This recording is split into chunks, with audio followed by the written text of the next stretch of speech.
Yo creo que uno de los grandes desafíos de nuestra era es la transformación de nuestros sistemas educativos. Tenemos unos colegios diseñados para el siglo XVIII, para el siglo XIX o para el siglo XX y los desafíos hoy son completamente diferentes. Necesitamos colegios que le ayuden a los niños y a las niñas a conocerse a sí mismos, a valorar su cuerpo, su espíritu, no solo su mente, y además para entender su relación con los otros y con el planeta.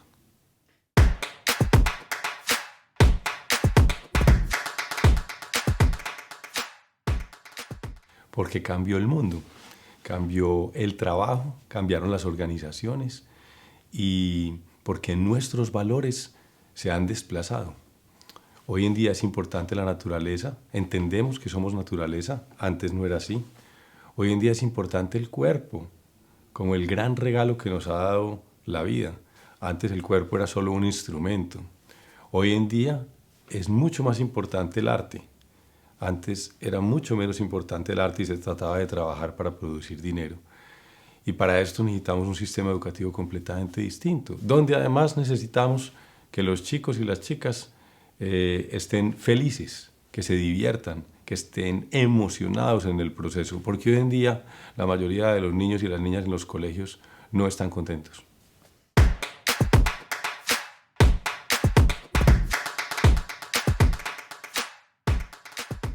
Las dos. Tenemos que aprender otros contenidos, otras realidades, y tenemos que aprender de una manera donde el hacer y el estudiar, el proceso práctico y el proceso académico sean como una trenza que se conecta todos los días. Por eso hablamos tanto de la educación basada en proyectos o en retos, y por eso hablamos de aprender haciendo.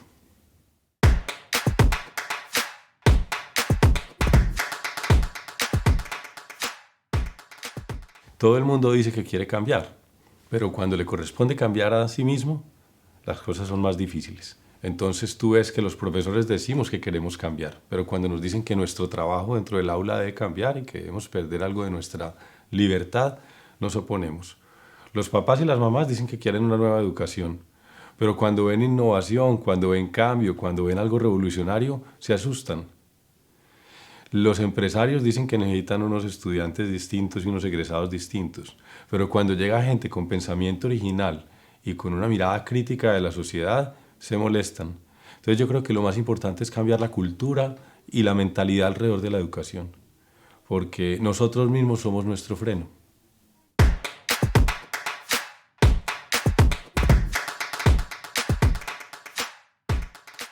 Muchas veces se habla más del proceso de transformación de Medellín desde la perspectiva de qué fue lo que pasó y no de cómo pasó. Y creo que es más importante el cómo que el qué, porque el qué depende del contexto. El cómo puede servir para muchas otras sociedades del mundo.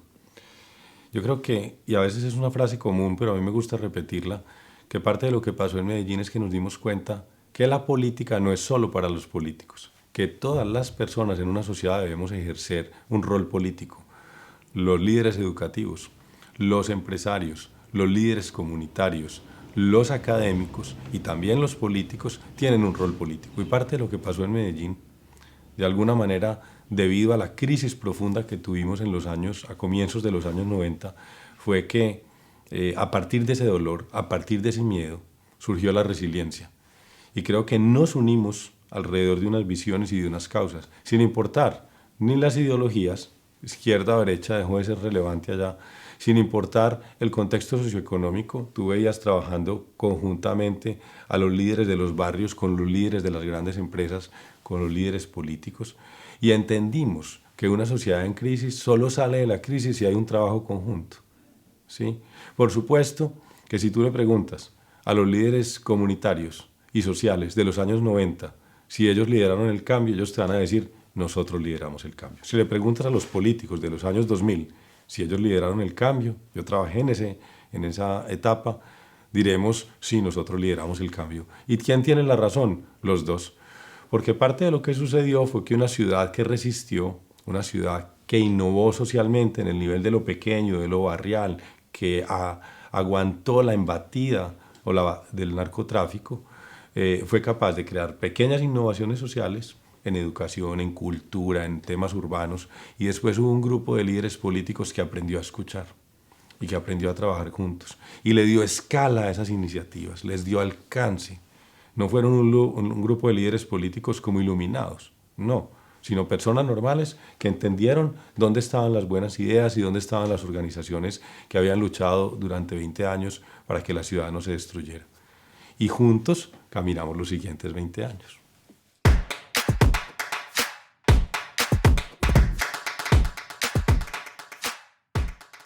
Yo creo que el liderazgo es importante porque cataliza, pero el liderazgo carismático, singular, de personas extraordinarias, únicas, no me parece tan absolutamente necesario. Me parece bueno el liderazgo que escucha, que abraza, que cataliza, que le da valor a lo importante. Y creo que eso fue parte de lo que sucedió en nuestra ciudad. No es unas personas heroicas únicamente, sino un trabajo colectivo. Y yo creo que esa fue la clave.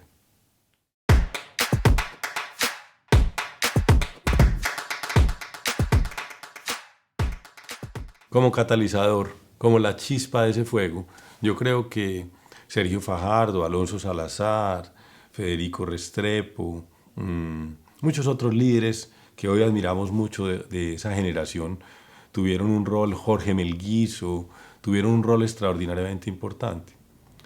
Pero no como creadores del mundo, como desde cuando se escribe el Génesis en la Biblia, desde cero, sino como gente que fue capaz de entender el espíritu de los tiempos, las necesidades de las comunidades y de tomar las mejores ideas que ya venían trabajando, funcionando.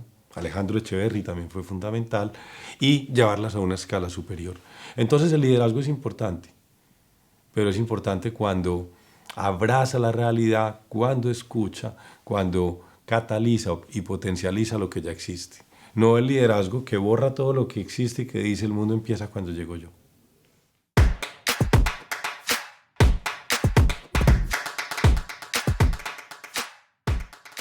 La lucha contra la violencia nunca termina, porque es una de las características de los seres humanos, desafortunadamente.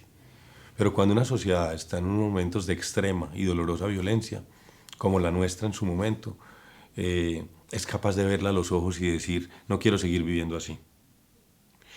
Y el camino que nosotros encontramos, cada sociedad encontrará el suyo, fue el de la transformación social, el de las oportunidades para los jóvenes, el de la transformación urbana, donde entendimos que cambiando la calidad de los espacios físicos, que cambiando nuestra conversación, que confiando un poco más en el otro, podíamos dar el paso al siguiente nivel, hacia una sociedad más pacífica. Yo creo que se puede luchar contra la violencia.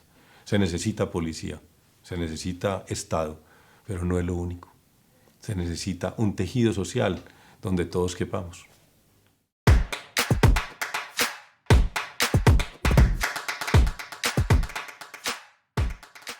El tejido social se construye en una mezcla intensa de conversaciones con acciones. Hablar entre diferentes, entender al otro que es diferente, y acciones, proyectos puntuales de distintos tamaños, desde el nivel del barrio hasta el nivel de la ciudad. Transporte, espacios públicos, cultura, bibliotecas, colegios, proyectos de educación. Yo creo que es necesaria una intervención masiva, comprensiva. La violencia no tiene una sola causa, tiene muchas. Unas culturales, unas económicas, otras sociales, otras globales incluso, porque el narcotráfico es un fenómeno global. Entonces tampoco se puede resolver con una sola herramienta, necesita una multiplicidad de herramientas combinadas, integrales, que llegan al nivel del territorio, porque si las soluciones no tocan a las personas y a las comunidades, no funcionan.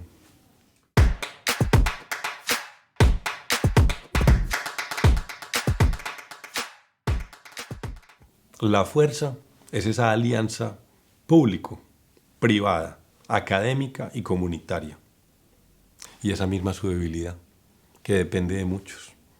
Porque la democracia es frágil, lo hemos visto en muchos países desarrollados y menos desarrollados en las últimas décadas, la última década. La democracia a veces tiende hacia el populismo. La democracia tiende al voto con el estómago y no necesariamente con la cabeza. Y creo que esa es su gran fragilidad. La gran fragilidad es que depende de que todos juntos caminemos, no depende de unos pocos. Hoy en día estamos en un momento muy difícil.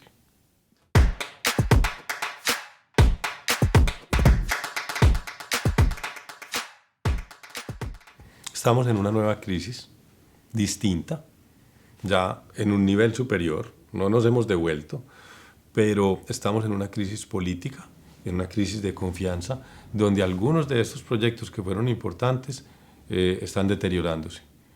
Esperamos que no dure mucho, que sea parte de un proceso normal de evolución cíclica de la sociedad antioqueña y de Medellín, pero tenemos un riesgo muy grande, tenemos un riesgo de perder lo construido.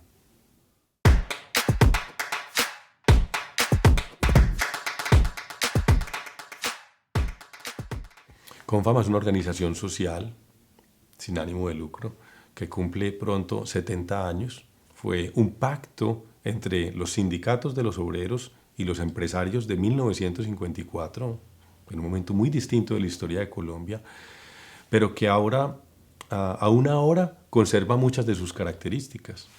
Nosotros nos habíamos dedicado desde siempre a la solidaridad. Somos parte de lo que en Europa llamarían la economía social y solidaria. Y nos dedicamos al desarrollo de las familias y al desarrollo de las empresas conscientes, de las empresas que le quieran hacer un bien al planeta. Y hoy, 68, 69 años después, estamos en lo mismo, dedicados de un lado al capitalismo consciente y de otro lado a lo que llamamos el cuidado y el progreso de la clase media. ¿Qué es el cuidado y el progreso de la clase media? La salud, la vitalidad, la prevención, la regeneración del planeta y al mismo tiempo la educación técnica, el desarrollo empresarial, el crecimiento responsable de nuestra economía.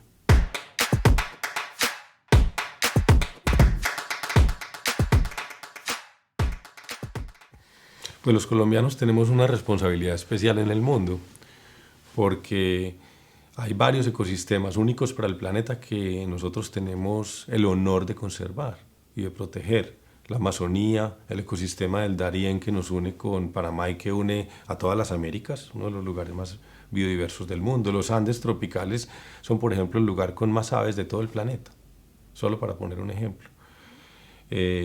Somos un país de ingreso medio, todavía no somos un país desarrollado. Entonces tenemos el desafío de cómo desarrollarnos, cómo disminuir o eliminar la pobreza, pero escoger nuestro propio camino, un camino que no le haga daño al planeta. Un camino que conserve estos ecosistemas. No hable de algo fundamental para el mundo y que poco se habla en Europa, es del agua. Nosotros tenemos que cuidar buena parte del agua del planeta, del bioma amazónico, que es no tanto el pulmón, pero el corazón del planeta, sale el agua que nutre buena parte de África, de Asia y de muchas otras regiones de la Tierra. Entonces nosotros tenemos esa responsabilidad de desarrollarnos sin destruir esos ecosistemas que protegemos. Y para nosotros la regeneración, que es un proceso biológico normal, tú te regeneras todas las noches cuando duermes, cuando estamos en vacaciones descansando, nos regeneramos todo el tiempo sin darnos cuenta, a veces nos dejamos de regenerar y nos enfermamos. Ese proceso natural lo queremos llevar al nivel de la economía, al nivel de la ciudad y al nivel de las empresas. Entonces hablamos de ciudades salutogénicas, ciudades que producen salud, salud humana y salud planetaria. Entonces, por eso nuestros proyectos de hábitat son tan particulares. Nosotros no hablamos de casas sociales, sino de hábitat social. Hablamos también de organizaciones sanadoras. Hoy, cuando hablamos de empresas, decimos cómo es una empresa sanadora, una empresa donde se cuida la salud mental, una empresa donde es importante no solo el trabajador por lo que produce, sino su familia, su comunidad, no solo su presente, sino su futuro. Una empresa que cuida. Entonces estamos dedicados desde nuestros servicios de educación, de cultura, de salud, de vivienda social, de crédito, a cómo catalizar ese desarrollo. Y por último, Colombia es un país que tiene un campo, una ruralidad muy distinta a sus ciudades. La violencia, la guerra, durante muchos años impidió que el campo se desarrollara apropiadamente. Entonces hay una brecha muy profunda entre las ciudades y el campo. Y hemos decidido jalonar desde Confama un programa de desarrollo rural integral, de la mano de las grandes empresas que empiezan a llegar al campo. Pero ¿cuál es ese desarrollo? ¿Cómo es la agroindustria del siglo XXI? Colombia puede producir comida para muchísimos países del mundo. Es una gran despensa de alimentos. ¿Cómo la vamos a producir? ¿Con agroquímicos o sin agroquímicos? ¿Usando el agua de qué manera? ¿Contaminando el aire o no contaminando el aire? Trabajando con las personas que tienen qué nivel de dignidad y de ingresos. Y hemos desarrollado un programa de desarrollo rural que básicamente tiene esos principios de regeneración. Hoy en día nos dicen cómo va a ser esa agricultura del futuro o esa ganadería del futuro y nosotros decimos debe ser regenerativa. Nosotros no nos podemos dar el lujo de crecer por el mismo camino que creció América del Norte y la Europa Occidental. Tampoco nos podemos quedar como un país de ingreso medio con más del 30% de la población en la pobreza. ¿Cuál va a ser nuestro camino? Lo estamos encontrando.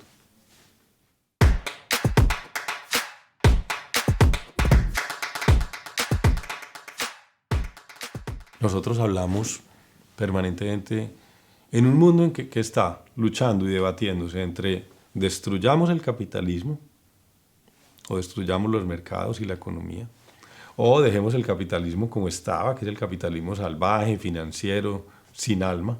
Nosotros escogimos un tercer camino. Lo llamamos el capitalismo consciente y somos parte, con fama, y Antioquia es parte del movimiento global de capitalismo consciente, que a veces nos dicen que es una contradicción en el término. ¿Cómo que un capitalista consciente? Y dice, sí, es que los mercados, el comercio, el intercambio es parte de la naturaleza humana. La pregunta no es si va a haber intercambio comercial, si va a haber producción, sino cómo va a ser ese intercambio y cómo va a ser esa producción. Y por eso estamos dedicados a hacernos la pregunta de cómo las grandes empresas pueden ser buenas para el planeta y pueden ser buenas para la sociedad colombiana. Nosotros decimos, un empresario es un líder social y una empresa es una organización social. Depende de cómo se entienda a sí mismo. Y yo me siento muy orgulloso porque las grandes empresas de Antioquia, que fueron tan importantes en la transformación de Medellín, siempre están en los niveles más altos de sostenibilidad, en los rankings globales, porque son empresarios que han entendido que tienen un papel en el desarrollo de la sociedad colombiana y que tienen que liderar, porque también desde los países como Colombia se puede liderar, no hay que esperar a que lideren los grandes países ricos.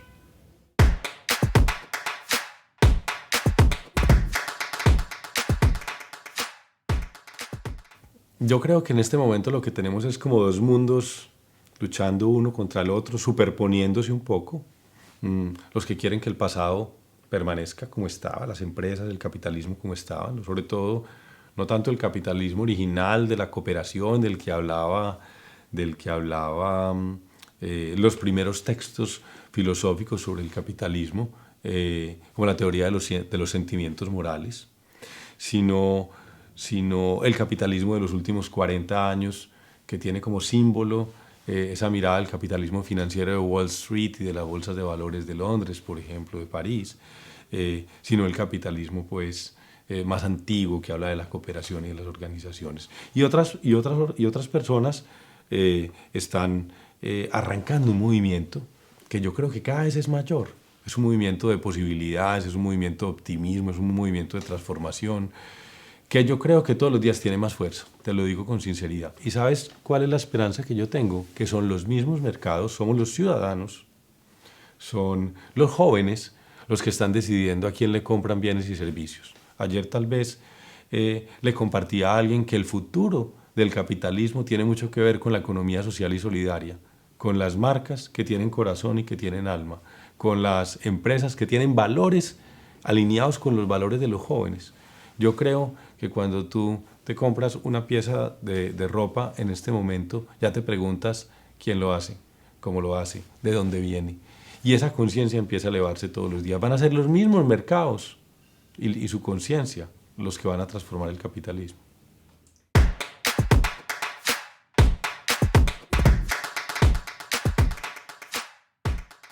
Yo creo que estamos como en el punto de quiebre del capitalismo. Creo que vamos a ser capaces de transformarlo. Alguien decía que el capitalismo ha sido el responsable de los grandes avances de la humanidad, la mejora en salud, en longevidad, en educación y de los grandes problemas. La pandemia, para poner un ejemplo cercano, la pandemia de obesidad, que es otra pandemia, la destrucción ambiental. Pero entonces tenemos que ser capaces de tomar esos grandes milagros, esas grandes contribuciones del capitalismo y moverlos al futuro. Yo creo que estamos en ese punto de quiebre. Creo que se necesita una mezcla homeopática de la conciencia ciudadana, un poquito de los estados regulando y poniendo unas líneas rojas de las que no se puede pasar.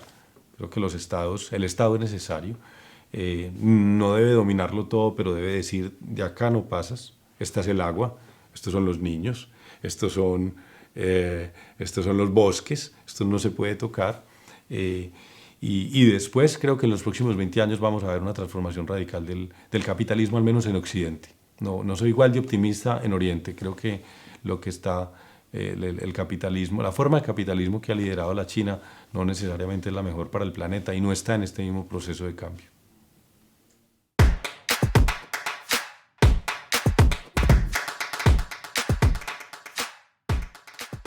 Memorias de Adriano, de Marguerite Yourcenar. Me parece que es tal vez la historia que mejor representa la introspección que debe tener una persona en el mundo del poder. El poder y la humanidad juntos, el poder y la fragilidad, el poder como una responsabilidad y no como un privilegio. Es una de las historias humanas que más me ha conmovido en toda mi vida.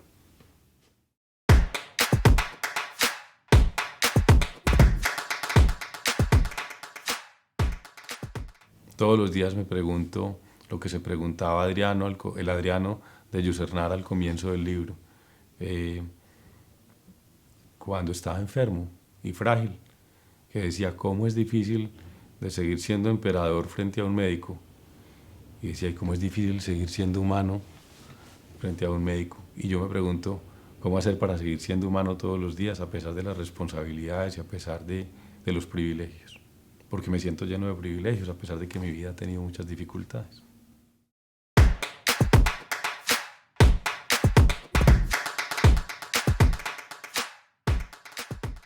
Yo creo que el proyecto más importante de una persona que lidera una organización, un equipo, una sociedad, es ella misma.